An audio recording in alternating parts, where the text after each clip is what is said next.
April 22ஆம் தேதி ஜம்மு காஷ்மீரின் பெகல்காமில் நடந்த பயங்கரவாத தாக்குதலில் சுற்றுலா பயணிகள் இலக்கு வைக்கப்பட்டனர். இதில் ஒரு நேபாள குடிமகன் உட்பட 26 பேர் கொல்லப்பட்டனர். இந்த தாக்குதலை தொடர்ந்து எல்லை தாண்டிய பயங்கரவாதத்திற்கு பாகிஸ்தான் ஆதரவளித்ததற்காக இந்தியா கடும் நடவடிக்கைகளை எடுத்து வருகிறது. ஆனால் பகல்காம் பயங்கரவாத தாக்குதல் குறித்து சில காங்கிரஸ் தலைவர்கள் தெரிவித்த கருத்துக்கள் அவர்களின் தனிப்பட்ட கருத்துக்கள் என்றும் கட்சியின் செயற்குழு தீர்மானம் மற்றும் அங்கீகரிக்கப்பட்ட காங்கிரஸ் கட்சி அலுவலக பொறுப்பாளர்களின் கருத்துக்கள் மட்டுமே கட்சியின் நிலைப்பாட்டை பிரதிபலிக்கும் எனவும் அக்கட்சி கூறியுள்ளது.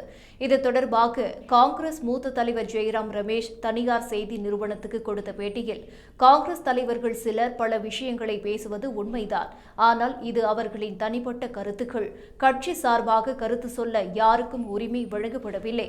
அவர்களின் அறிக்கைகளுக்கும் காங்கிரஸ் கட்சிக்கும் எந்த தொடர்பும் இல்லை.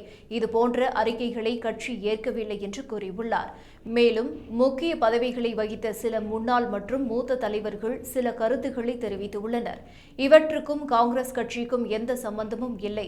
காங்கிரஸ் கட்சியின் கருத்துக்கள் காங்கிரஸ் செயற்குழுவின் தீர்மானத்தில் வெளியிடப்பட்ட கருத்துக்கள் மட்டுமே.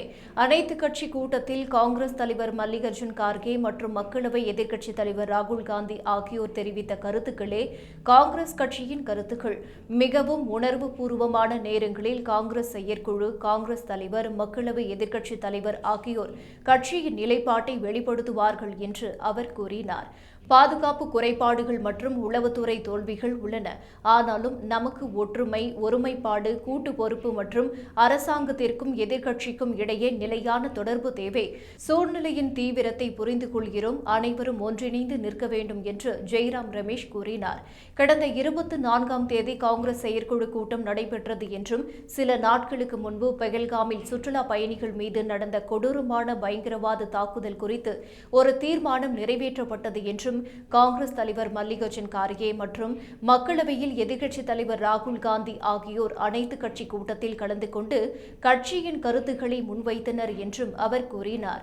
கர்நாடக முதலமைச்சர் சித்தராமையாவின் கருத்துக்களை அவர் நிராகரித்துள்ளார். பாகிஸ்தான் பெகல்காம் பயங்கரவாத தாக்குதலில் தங்களுக்கு தொடர்பில்லை என்று கூறினார். அதை ஏற்றுக்கொள்வோம்.